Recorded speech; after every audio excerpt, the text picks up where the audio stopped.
नमस्कार, मैं हूँ ज्योतिन। समाशोधन के ऑनलाइन मंच पे आप सभी का हार्दिक अभिनंदन है। और उससे भी पहले मैं श्रावण मास चल रहा है तो सभी को हर हर महादेव। मैं फिर से आपके समक्ष उपस्थित हो गया हूँ प्रश्नों की एक नई श्रृंखला को लेकर। ठीक है, तो आइए देखते हैं पहले प्रश्न को। पहला प्रश्न क्या कह रहा है? पहला प्रश्न कह रहा है कि भारत में कुल कितनी भाषाओं को शास्त्रीय भाषा का दर्जा दे दिया गया है?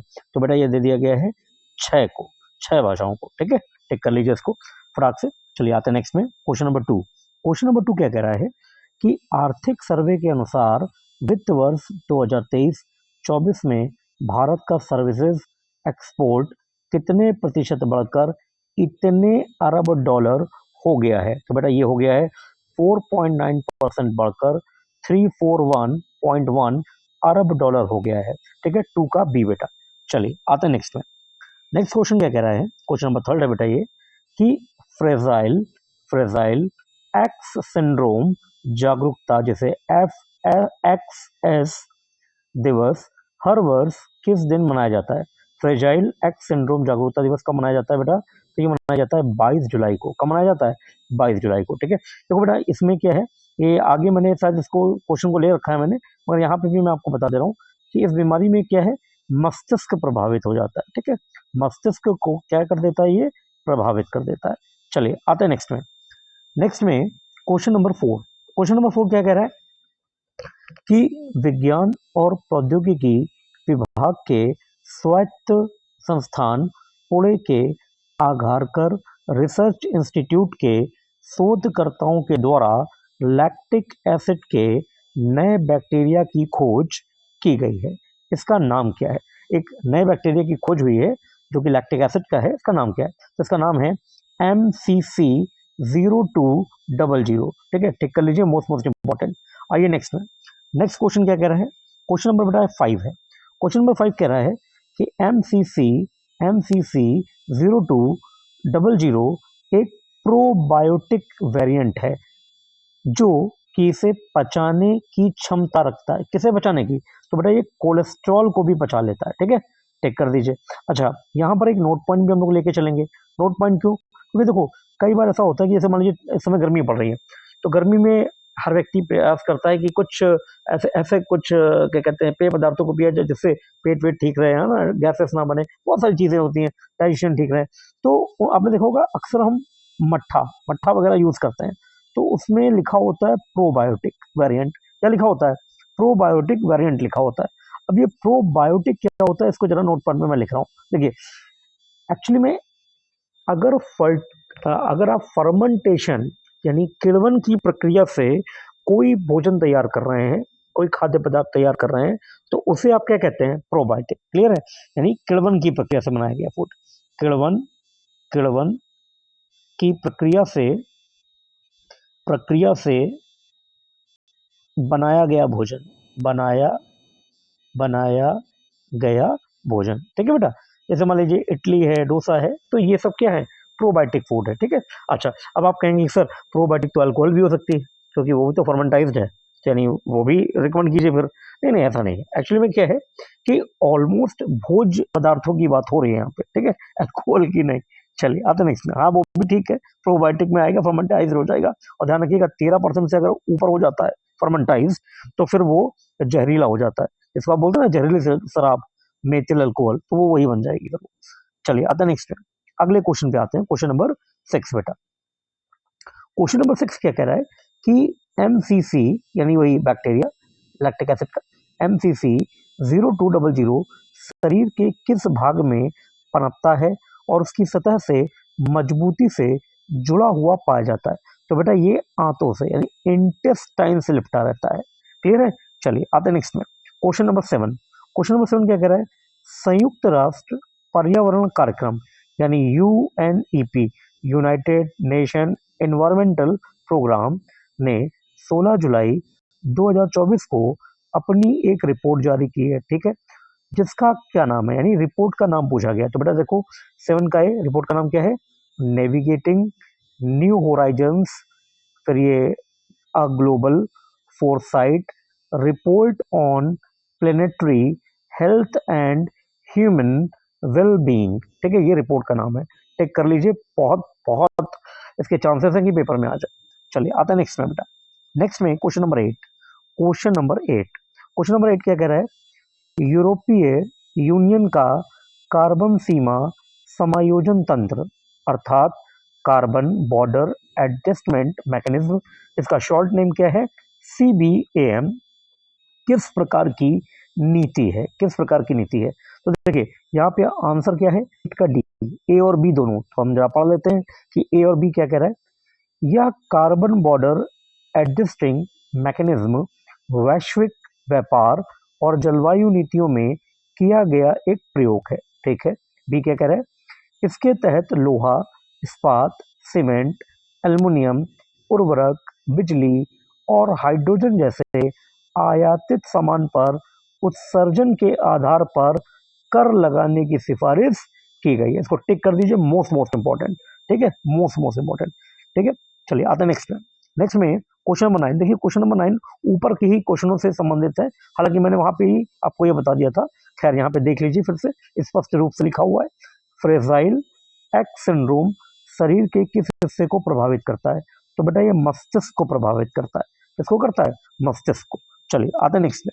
नेक्स्ट में क्वेश्चन नंबर 10। क्वेश्चन नंबर 10 में जाने से पहले मैं वही आग्रह और निवेदन करता हूँ कि चैनल को सब्सक्राइब कीजिए, चैनल को शेयर कीजिए, चैनल पे लाइक दीजिए और कमेंट कीजिए बेटा। ठीक है, आइए नेक्स्ट में। देखिए ये यही ईंधन है मेरा, इसी से मुझे ऊर्जा मिलेगी। ठीक है, चलिए प्रश्न नंबर 10 है ये।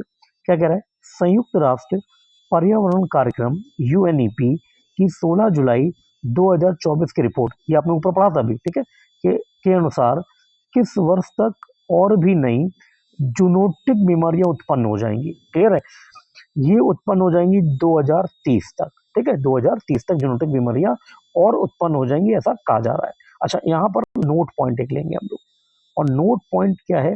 पहले तो हमें ये समझना पड़ेगा कि भैया ये जूनोटिक क्या होता है। ये देखो, ये जो शब्द लिखा है जूनोटिक, देखो ऐसी कोई बीमारी जो जानवरों से मनुष्यों में आई हो। ठीक है, फिर से सुनिए, ऐसी, मैं लिख भी देता हूँ, ऐसी कोई बीमारी, कोई, अब देखो इसमें ऐसे ही चलेगा पेन, कोई कोई बीमारी जो जो जानवरों से मनुष्यों में आई हो, जानवरों से मनुष्यों में आई हो, मनुष्य, ये लिखा हो बेटा। ठीक है, मनुष्यों में आई हो, उसे क्या करेंगे? उसे हम कहेंगे जूनोटिक। ठीक है, क्या कहेंगे? जूनोटिक कहेंगे। ठीक है, ये ध्यान रखिएगा। अच्छा, एक बात और समझिए इस बात को, ऐसा कहा जा रहा है, मतलब इस रिपोर्ट में, मैं डरा नहीं रहा हूँ, पहले ही मैं बता दे रहा हूँ, ऐसा इस रिपोर्ट में कहा जा रहा है कि आने वाले समय में 2030 तक एक और बड़ी महामारी आ सकती है हमारे बीच। क्लियर है? तो ये अंदेशा जताया जा रहा है। क्यों? क्योंकि जूनोटिक रोगों के बारे में 99.99% को कुछ पता ही नहीं है। क्लियर है? अध्ययन ही नहीं हुआ है। क्लियर है? तो ऑलमोस्ट ये आ सकता है, ऐसा अंदेशा है इस रिपोर्ट में। चलिए बेटा आते हैं नेक्स्ट। नहीं, डरने की जरूरत नहीं है, मगर सचेत रहने की जरूरत है। चलिए आते हैं नेक्स्ट। देखिए बेटा क्वेश्चन नंबर 11 क्या कह रहा है? आरबीआई ने 2024-25 के लिए खुदरा महंगाई, रिटेल इन्फ्लेशन इतना प्रतिशत रहने का अनुमान लगाया। टेक कर दो, मोस्ट इंपॉर्टेंट, 4.5%। ये रिटेल खुदरा महंगाई है। ठीक है, खुदरा महंगाई कितना रहेगा? 4.5%। टेक कर दीजिए, इस तरह के आंकड़े पेपर में आते हैं। चलिए आते हैं नेक्स्ट में। क्वेश्चन नंबर 12 की ओर बढ़ते हैं। क्वेश्चन नंबर 12 क्या कह रहा है? इसको थोड़ा मैं और सेट कर देता हूँ, ना डिस्टर्ब करेगा वो स्क्रीन। ठीक है, ये मैं यहाँ रखता हूँ इसको। ठीक है, अब सही है। चलिए देखिए क्वेश्चन नंबर 12 कह रहा है कि विशेष श्रेणी के दर्जे के मुद्दे पर शुरुआत में 1969 में आयोजित राष्ट्रीय विकास परिषद NDC, नेशनल डेवलपमेंट काउंसिल की बैठक में संबंधित सत्र के दौरान भारत में राज्य योजनाओं के लिए केंद्रीय सहायता प्रदान करने के लिए एक फार्मूला प्रस्तावित किया गया था, जिसे हम किस नाम से जानते हैं? तो बेटा ये से किस नाम से जानते हैं? DR Gadgil formula. ठीक है, DR गाडगिल फार्मूला। ठीक है। देखिए ये फॉर्मूला मैं अभी आपको क्यों बता रहा हूँ, क्योंकि मैं आपको बताऊँ, नीचे एक प्रश्न दिया है मैंने, मैं यहाँ पे भी थोड़ी सी बात कर लेता हूँ। एक्चुअल में बिहार ने विशेष राज्य का दर्जा मांगा था केंद्र सरकार से, जैसे कि आज उन्होंने मना कर दिया है। ठीक है, विशेष राज्य का दर्जा नहीं दिया जाएगा, नहीं दिया जा सकता, क्योंकि उसमें कुछ तकनीकी कारण है। उसी तकनीकी कारण पर आधारित ये प्रश्न है कि विशेष श्रेणी के दर्जे के मुद्दे पर ये शुरुआत 1969 में हुई, एनडीसी की बैठक में तय हुआ, और उसमें एक फॉर्मूला आया, गाडगिल फॉर्मूला। ठीक है, चलिए आते हैं नेक्स्ट में, आते हैं नेक्स्ट में। Question number 13। क्वेश्चन नंबर 13 क्या कह रहा है? क्वेश्चन नंबर 13, पेन को सेलेक्ट कर लूं मैं। ठीक है, आ गया। असम, जम्मू और कश्मीर, नागालैंड जैसे विशेष श्रेणी के राज्यों को प्राथमिकता दी और सुनिश्चित किया गया कि केंद्रीय सहायता के आवंटन में, आवंटन का मतलब बांटना कोई चीज, ठीक है, देना, उनकी आवश्यकताओं को प्राथमिकता दी जाए। ऐसा किस फार्मूले के आधार पर हुआ? तो फिर वही फार्मूला, गाडगिल फार्मूला। ठीक है, गाडगिल फार्मूला। कौन कौन से राज्य? असम, जम्मू कश्मीर और नागालैंड। ठीक है, ध्यान रखिएगा राज्य और फार्मूले को। आते हैं नेक्स्ट में। नेक्स्ट क्वेश्चन है क्वेश्चन नंबर 14। क्वेश्चन नंबर 14 क्या कह रहा है कि किस वित्त आयोग ने राज्यों के समक्ष आने वाली कठिनाइयों को पहचाना और विशेष श्रेणी का दर्जा दिया, जिसके अंतर्गत विशेष रूप से वंचित राज्यों को केंद्रीय सहायता और टैक्स में राहत दी गई? तो ये पांचवा वित्त आयोग था। कौन सा वित्त आयोग था बेटा? पांचवा वित्त आयोग। और ये मोस्ट मोस्ट मोस्ट, इसमें नोट पॉइंट डाल रहा हूं मैं, और नोट पॉइंट को आप देख लो कि ये बहुत इंपॉर्टेंट है। क्यों इंपॉर्टेंट है? क्योंकि देखो कई बार ऐसा होगा कि पांचवा वित्त आयोग पूछेंगे, और ये भी पूछेंगे कि पांचवें वित्त आयोग के अध्यक्ष कौन थे। तो भैया इसके अध्यक्ष थे महावीर त्यागी। कौन थे? महावीर त्यागी। ठीक है, मैं लिखे दे रहा हूं बेटा। आपसे पूछ सकते हैं कि पांचवें वित्त आयोग के अध्यक्ष कौन थे? महावीर त्यागी थे। ठीक है बेटा, इसको नोट कर लीजिए, मोस्ट मोस्ट इंपॉर्टेंट है। ठीक है, क्योंकि अभी पेपरों में बना हुआ है, न्यूज़पेपरों में लगातार आ रहा है, खबरों में है, तो पूछ सकते हैं अध्यक्ष। ठीक है, चलिए आते हैं नेक्स्ट में। नेक्स्ट में आइए, क्वेश्चन नंबर 15। क्वेश्चन नंबर 15, ये क्वेश्चन नंबर 15 क्या कह रहा है? वित्त वर्ष 2014-15 तक विशेष श्रेणी का दर्जा कितने राज्यों को प्राप्त था? ठीक है, तो बेटा ये 11 राज्यों को प्राप्त था। कितने राज्यों को प्राप्त था? 11 राज्यों को। ठीक है, टिक कर दीजिए, मोस्ट मोस्ट इंपॉर्टेंट। चलिए आते हैं नेक्स्ट में। Next question number 16। Question number 16 क्या कह रहा है कि वर्ष 2014 में योजना आयोग को प्रतिस्थापित करके, प्रतिस्थापित का मतलब है हटाकर, उसके स्थान पर नीति आयोग यानी नीति कमीशन को लाया गया। ठीक है, और स्पेस दिया है, फिर लिखा है इस वित्त आयोग की सिफारिश के कारण गाडगिल फॉर्मूले के तहत दिए जाने वाले फंड को बंद कर दिया गया। यानी किस वित्त आयोग की रिपोर्ट पर ऐसा किया गया? तो भैया ये 14वां वित्त आयोग था। कौन सा वित्त आयोग था बेटा? 14वां वित्त आयोग। ठीक है, चलिए आते हैं नेक्स्ट में। नेक्स्ट में क्वेश्चन नंबर 17 की ओर बढ़ते हैं बेटा हम लोग।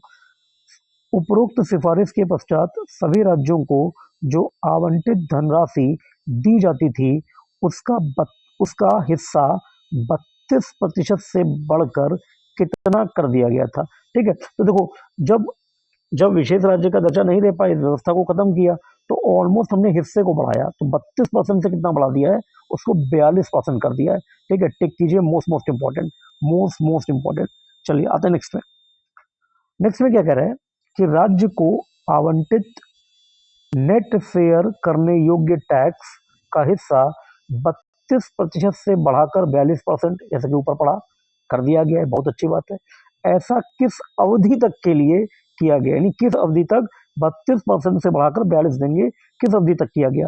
तो ये किया गया था 2015 से 20 तक के लिए। कब तक के लिए किया गया था? 2015 से 20 तक के लिए। देखिए आज मैंने इसको एकदम खंगाल, एक एक प्रश्न इसके खंगाल लिए कि कैसे कैसे करके पूछ सकते हैं, वो सारे सेट कर दिए हैं मैंने। क्लियर है? बस आपको पढ़ना है। अगर जैसे आप अभी, जैसे मान लीजिए अभी अक्टूबर वाले पीसीएस वाले एग्जाम में आप बैठेंगे, आप आरओ के दिसंबर वाले एग्जाम में बैठेंगे, आप सिविल सर्विसेज के लिए किसी भी एग्जाम में बैठेंगे, आप यूपीएससी के किसी भी पार्ट एनडीए सीडीएस में बैठेंगे, एफकैट के लिए बैठेंगे, ऐसे आंकड़ों पर आधारित क्वेश्चन आ जाएंगे वहां पर। ठीक है, और एसएससी सीजीएल, एसएससी एमटीएस, किसी में भी आ सकते हैं बेटा। ठीक है, चलिए आते नेक्स्ट में। Question number 19। Question number 19, question number 19 कह रहा है कि वित्त 15वें वित्त आयोग ने राज्यों को नेट फेयर करने योग्य टैक्स का कितना प्रतिशत निश्चित अर्थात जारी रखा। देखो 32 से 42% था, मगर देखो यहाँ पे 15वें वित्त आयोग में वो कितना हो गया, वो हो गया 41%। 41% हो गया, यानी 1% गायब हो गया। 1% जो गायब हुआ, देखो अगले प्रश्न में मैंने उसको कवर कर लिया उसको मैंने। ठीक है, चलिए आते नेक्स्ट में क्वेश्चन नंबर 20 पे। क्वेश्चन नंबर 20 क्या कह रहा है, 1% यानी 1% का एडजस्टमेंट, वही एडजस्टमेंट 32 से 42 था, उसको 41 कर दिया 2015 में। तो 1% का एडजस्टमेंट करने का क्या कारण रहा था, तो ये कारण था जम्मू और कश्मीर केंद्र शासित प्रदेश की स्थापना के कारण ऐसा हुआ। ठीक है, 20 का ए। चलिए आता नेक्स्ट में। नेक्स्ट में आने से पहले मेरा आग्रह, निवेदन, गुहार, रिक्वेस्ट कि चैनल को सब्सक्राइब करें, शेयर करें, लाइक करें, कमेंट करें, ताकि मुझे हाँ भाई ऊर्जा ऊर्जा ऊर्जा मिले भाई, ऊर्जा मिले। चलिए 21, इस वित्त आयोग की रिपोर्ट के अनुसार किसी और राज्य को विशेष श्रेणी का दर्जा दिए जाने की संपूर्ण संभावनाएं नकार दी गई। तो ये 14वां वित्त आयोग था। कौन सा था बेटा, 14वें वित्त आयोग में ऐसा हुआ। ठीक है, चलिए अब देखो इसी के कारण, देखो यही मैंने अभी आपको बोला ना कि केंद्र सरकार से बिहार राज्य को स्पेशल स्टेट बनाने की मांग हो रही थी, मगर उसमें तकनीकी कारणों मना कर दिया गया। तो वो तकनीकी कारण समझ में आया, 14वें वित्त आयोग के कारण। क्लियर है मामला। चलिए आता नेक्स्ट में क्वेश्चन नंबर 22। क्वेश्चन नंबर 22 में 14वें वित्त आयोग के अध्यक्ष कौन थे पूछा गया, तो भैया ये है वाई वी रेड्डी। ठीक है, चलिए आता नेक्स्ट में। अच्छा एक बात और बता दूं कि 14वें वित्त आयोग के सदस्य भी पूछ सकते हैं, तो मैंने इसमें इसी में कवर कर लिया इसको।